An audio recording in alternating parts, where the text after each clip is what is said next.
Barbie. What? If we put our boobs together, we can think better. Ain't bitch no bad enough to step front in my face.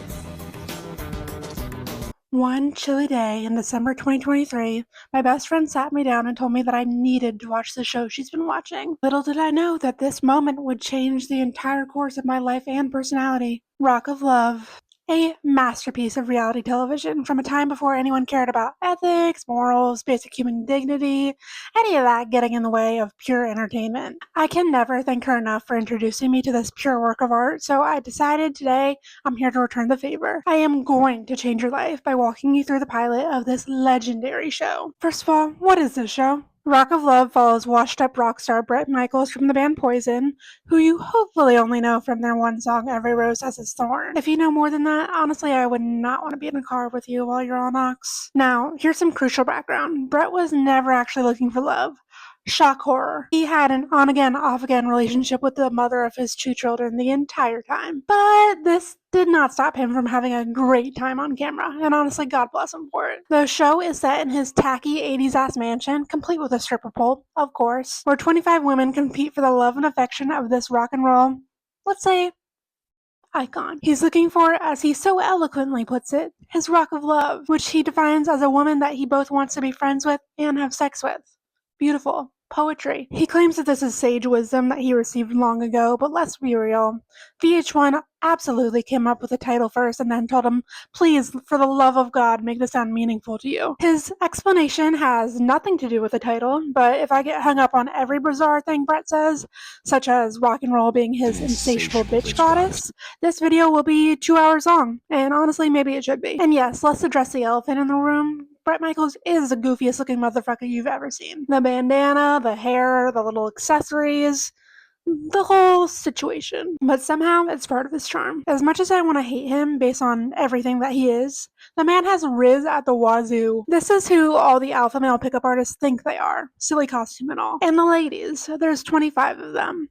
But not for long. Bret has a security guard / confidant named Big John, and Bret has Big John take a quick little look-see at the women before he meets them. Immediately, in one of the most brutal moves ever taken on reality TV, hell, TV in general, Big John just points out the 5 women that he thinks are the ugliest and sends them home. Game of Thrones can never touch this level of cruelty. Of the 20 women that do make it past the front door, there are some true gems. The women make the show just as much as Bret, honestly maybe even more so. First up, in order of appearance, Erin, aka Mrs. Hooters of Illinois. She proudly tells us that she has the tools to get what she wants because of that, which, interpret that as you will. I personally have never cracked the code on what that's supposed to mean, but she says it with such confidence that I believe her. Then there's Raven, who doesn't even know the name of his most popular song. One of my favorite songs was Every Thorn Has Its Rose. Which, same girl. Then there's Brandy C, and yes, that's Brandy with an I. Don't be ridiculous. She is apparently very starstruck by Bret. Allegedly. I can't say I buy that performance. It seems a tad like she's just there to be on TV, or she's not there for the right reasons, to quote every contestant on every season of The Bachelor. But I can't hate the player or the game in this situation. She brings television, and I appreciate that. She talks in a baby voice, which I can't say is not annoying, but the desperate energy she brings, chef's kiss. Then there's Brandy M, again Brandy with an I. Where do you think we are? She is DTF in a major way, and it's almost clinical. Then we have Rodeo, who will never be caught without a cowboy hat. I know she's a fan favorite, but like, get her off my screen. I am not a fan. She's fine, I guess, but something about her vibes is not endearing. Not for me, thank you very much. Then we have Heather. Heather has a very clear personal style, and that style is the 80s, at least with the hair, which is often teased to the 9s. She is a stripper and is very comfortable in her own skin, which, dare I say, goals? Not that I want to be as confident as her, but 40% would be life-changing for me. Then we have Tamra, who has nothing behind those sweet, sweet eyes. Then there is Jess, who the only interesting thing about her is that she has pink spiky hair and spells her name with only one S. Then there is Lacey, who is the ultimate pick-me before pick-me's were called pick-me's. She immediately starts playing the drums just to show how she's so cool and musical, and just like so perfect for Bret. Lacey is my pick for the next season of House of Villains, another great show by the way, because she is just wow. something else. Then we have Christia, who is the minion of Brandy C. And if you watched my last video about Scream Queens, you know how much I love a good minion. And we have Tiffany, who was eliminated in the ugly trials, but she begs her way back in and makes her presence known. Cut me, and I was wondering why. Listen, it's nothing personal. It's nothing personal. It's just your face. It's bad. If I weren't already sober, Miss Tiffany would be able to single-handedly make me avoid any drop of alcohol. She acts, I'll just say, a fool. She mutters the iconic words, "Don't threaten me with a good time," enough times to make it part of my permanent lexicon. Don't threaten me with a good time. Don't threaten me with a good time. Don't threaten me with a good time. There are some other women that we meet along the way, but not before a quick conversation about how almost every woman in the house has a boob job. Some more obvious than others. When the girls meet Bret, the first thing that they have to do is pose for a photo for him. And that's because he's totally into photography. Duh. Not because he's a sick pervert or anything. Oh, jeez. Oh, yeah. Oh, damn. Oh, yeah. Uh-huh. Oh, jeez. Oh, yeah. Oh, yeah. Oh, yeah. Something about to pop. The girls take sexy pics, and in between, each one gives him a passionate kiss.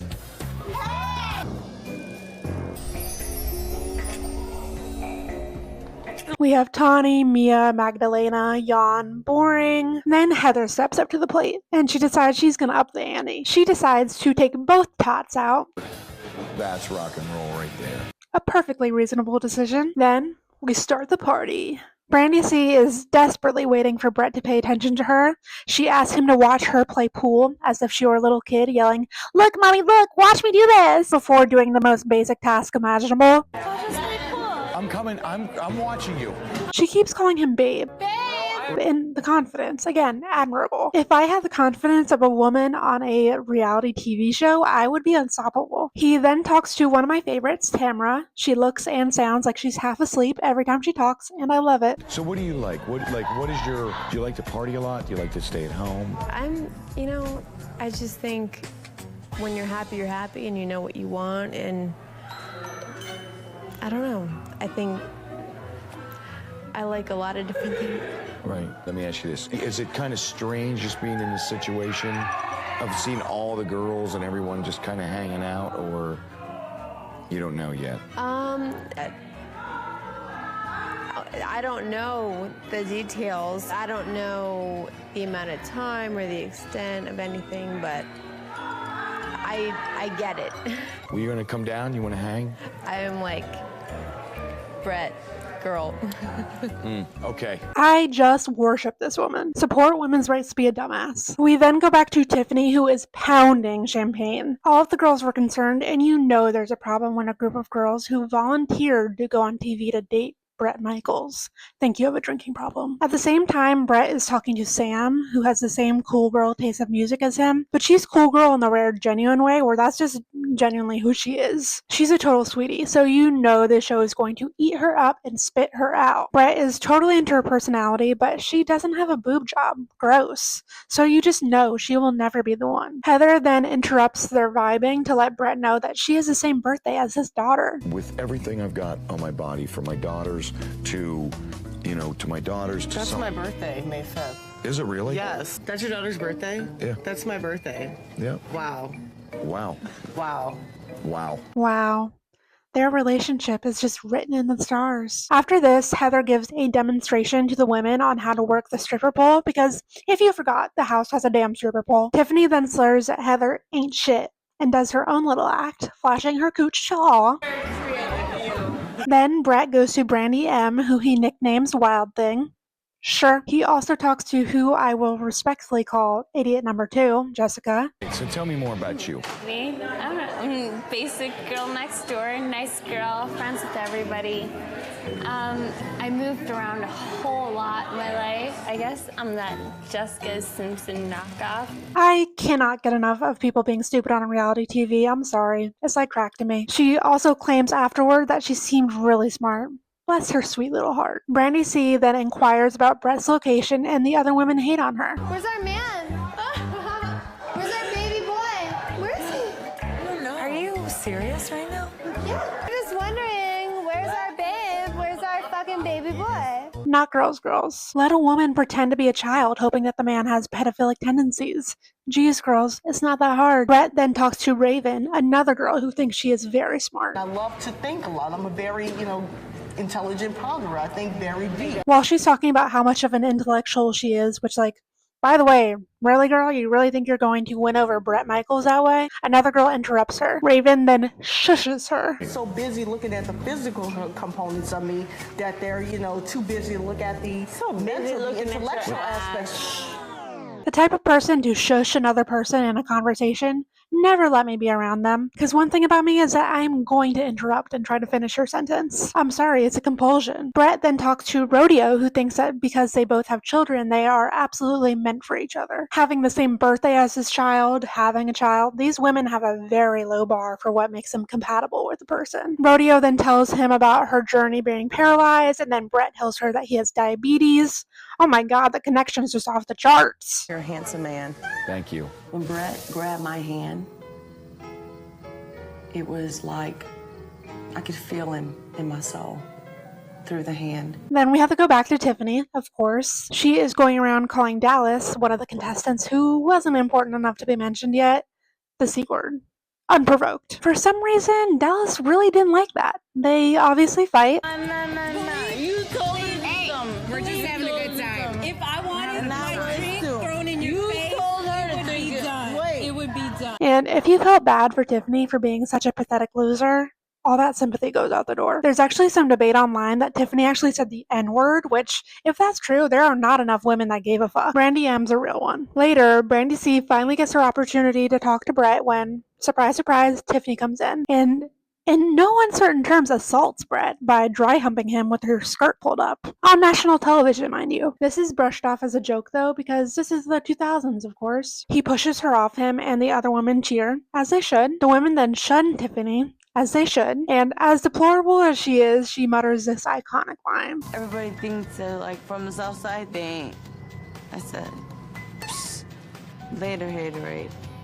And then this one. They drink haterade. I don't drink that shit.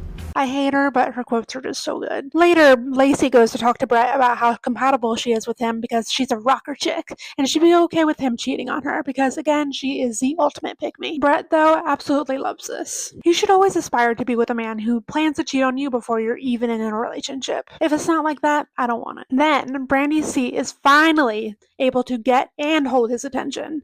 And what does she do to get his attention? She walked in wearing a too small bikini. That obviously made Bret cream his jeans. Lacey then calls her a slut, which is absolutely wild of her to be accusing because of what we find out later in the season. I saw you suck his dick in there. I swear to God, she's a slut. She's a slut. You're trashy. No, I've not done anything sexual with him whatsoever. Your daughter is a slut. Brandy C then also tells Bret that he could cheat on her, so Bret is just in heaven. Girls, please stand up. I beg. Then we head into eliminations. Among the eliminated are Raven the intellectual, sweet little Jessica, Bret seemed to have cast out the big boob, stupid girls. I just guess he just doesn't like the smart ones. and 3 other girls I never even mentioned because they didn't get more than a second of screen time. Bret being Bret, he kisses them on the lips before they leave. Tiffany makes it to the next round because the producers are the real gods around here and she is reality gold. I'm pretty sure that she sucked Big John's dick, but that's okay because that's what she does for a living, and I'm totally fine with that. The pilot is so chaotic, and I promise you it does not get any less chaotic from here. I highly recommend that you watch if you haven't already, and I also highly recommend that you like and subscribe because I need the external validation. Stay tuned for my next video where I plan to talk about the show Daisy of Love, which is a spin-off of Rock of Love featuring one of the season 2 frontrunners. It is, dare I say, more chaotic, and I hope to see you there. Bye!